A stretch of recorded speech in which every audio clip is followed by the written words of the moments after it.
Assalamualaikum warahmatullahi wabarakatuh. Halo teman-teman, sudah siap belajar? Jangan lupa siapkan alat tulis kalian. Nanti kalian bisa mencatat ya hal yang penting.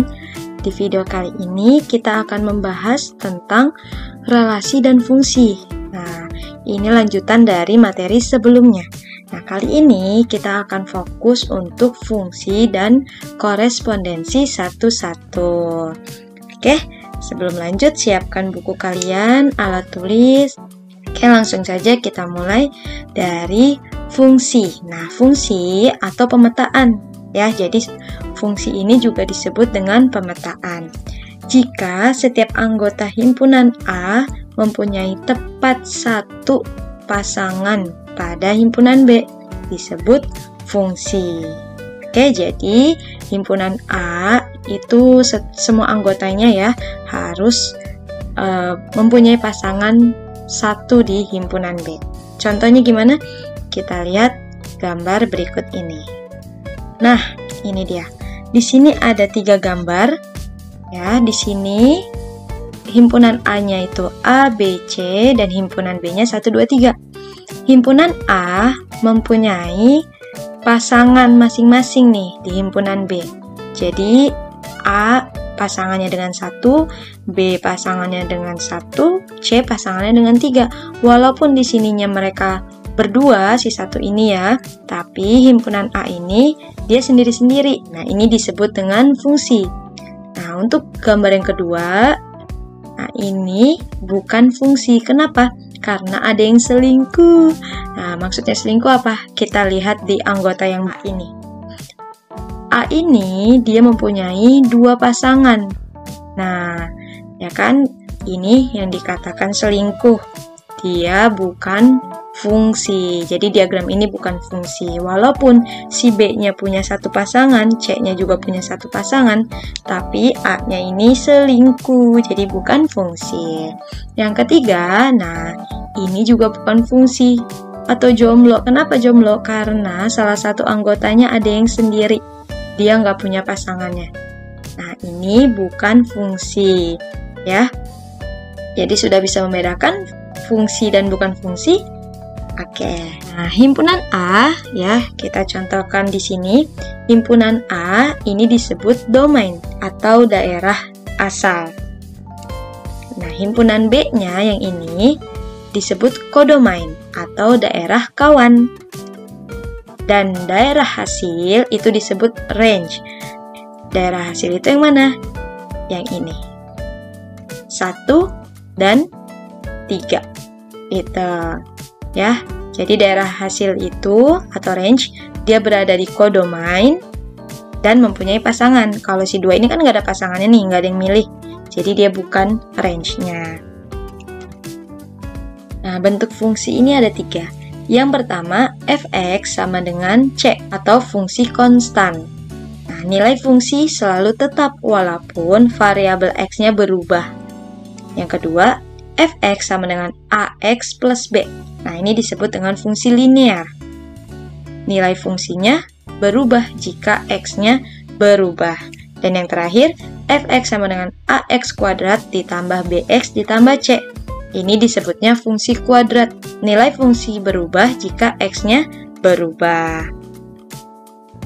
Sekarang menentukan nilai fungsi. Nah, untuk menentukan nilai fungsi perlu diketahui rumus fungsinya. Untuk lebih jelasnya, perhatikan contoh soal berikut ini. Yang pertama, diketahui suatu fungsi fx, x tambah 2. Apabila daerah asal f adalah 1, 2, 3, 4, 5, tentukan rumus fungsi tersebut. Nah, ini dia nih. Rumusnya apa sih? Rumus fungsinya kalian bisa lihat dari sini. Jadi, kalian tulisnya gini.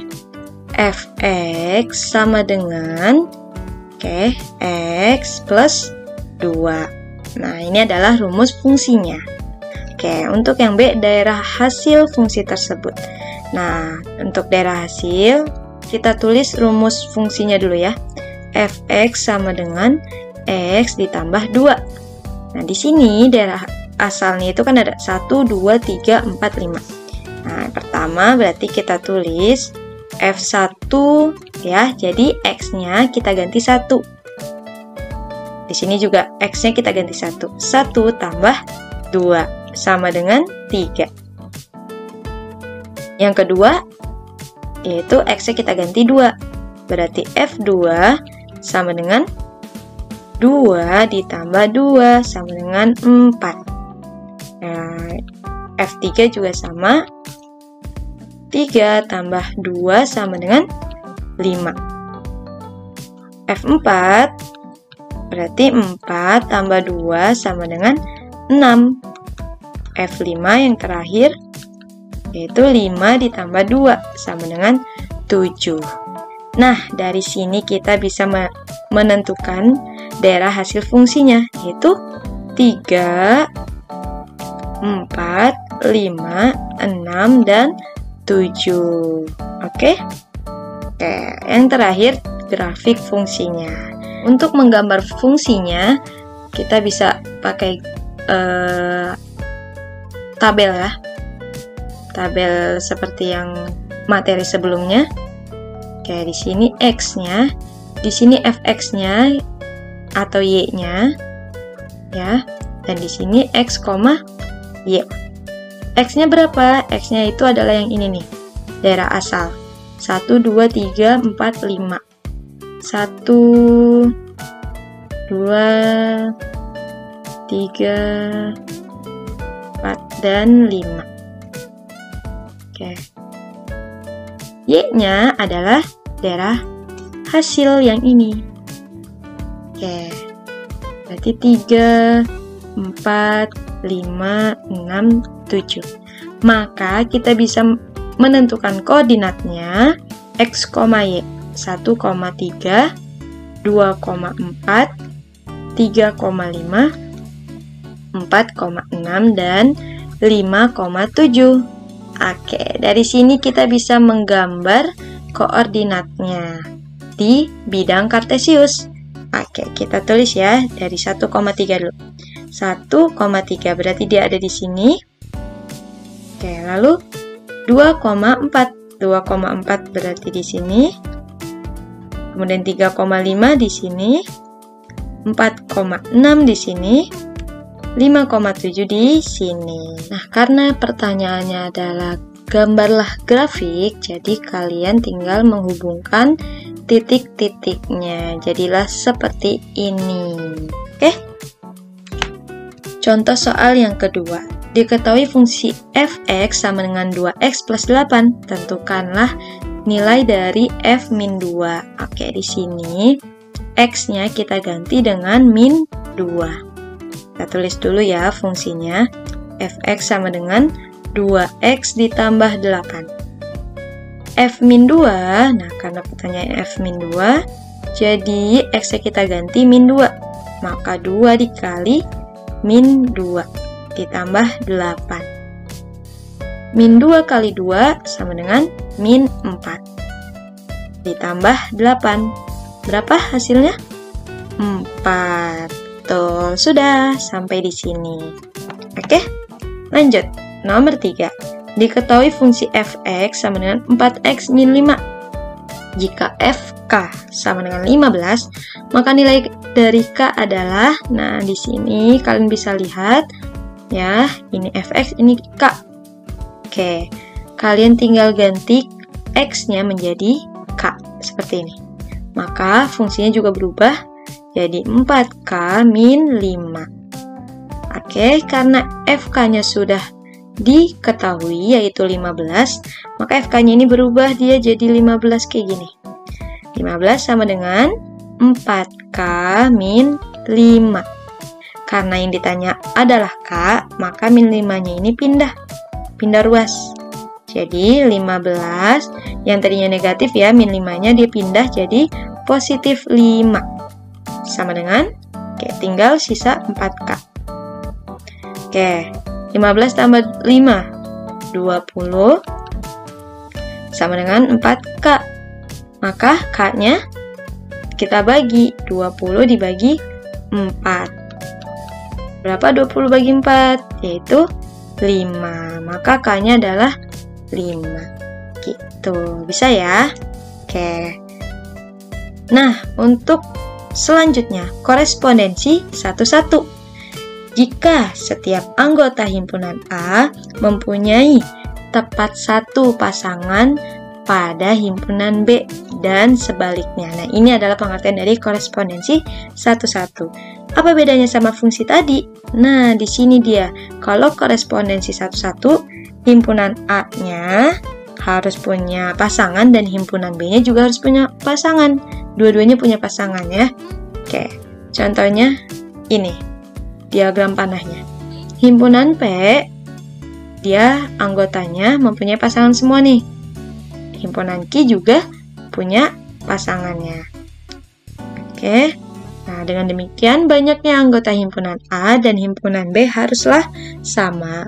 Di sini himpunan P-nya punya berapa anggota? 1, 2, 3, 4. Q-nya juga 1, 2, 3, 4. Nah, sama-sama punya 4 anggota. Jadi, ini bisa kita cari banyaknya korespondensi 1-1. Jika misalnya NA sama dengan NB sama dengan N, maka banyaknya korespondensi 1-1 yang mungkin saja terjadi di antara himpunan A dan B adalah sebagai berikut. N faktorial. Nah, jadi menggunakan N faktorial. Rumusnya seperti ini untuk mencari banyaknya korespondensi 1-1 yang mungkin terjadi. Jadi N kali N-1 kali N-2 kali N-3 sampai dengan 1. Nah, N ini, N tanda seru ini disebutnya N faktorial. Oke, untuk lebih lanjutnya kita langsung saja lihat contoh soalnya. Yang pertama, berapakah banyaknya jumlah korespondensi 1-1 yang dapat dibentuk dari himpunan P? Himpunan P-nya adalah huruf vokal dan Q bilangan prima yang kurang dari 13. P. Nah, di sini huruf vokal. Huruf vokal itu apa aja? A, I, U, E, O.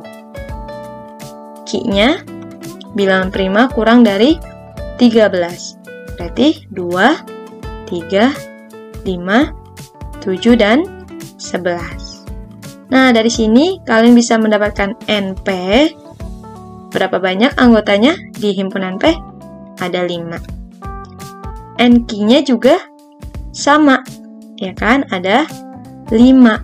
Jadi, kita bisa menentukan banyaknya jumlah korespondensi 1-1 dengan cara 5 kali 4 kali 3 kali 2 kali 1. Berapa hasilnya? Dikali semua, yaitu 120. Lanjut, yang kedua. Diketahui himpunan A 2, 4, 6, 8 dan B 1, 2, 3, 4, 5, 6. Maka tentukanlah berapa banyak kemungkinan korespondensi 1-1 yang dapat dibentuk dari himpunan A ke himpunan B. Nah, di sini teman-teman bisa lihat. Anggota A, NA-nya itu ada 4. NB-nya ada 6. Nah, ini NA ini tidak sama dengan NB. Anggota A tidak sama dengan anggota B. Jadi, kita tidak bisa menentukan korespondensi 1-1-nya, banyaknya. Kita tidak bisa menemukan banyaknya korespondensi 1-1. Oke, jadi ya sudah, tidak bisa ditentukan.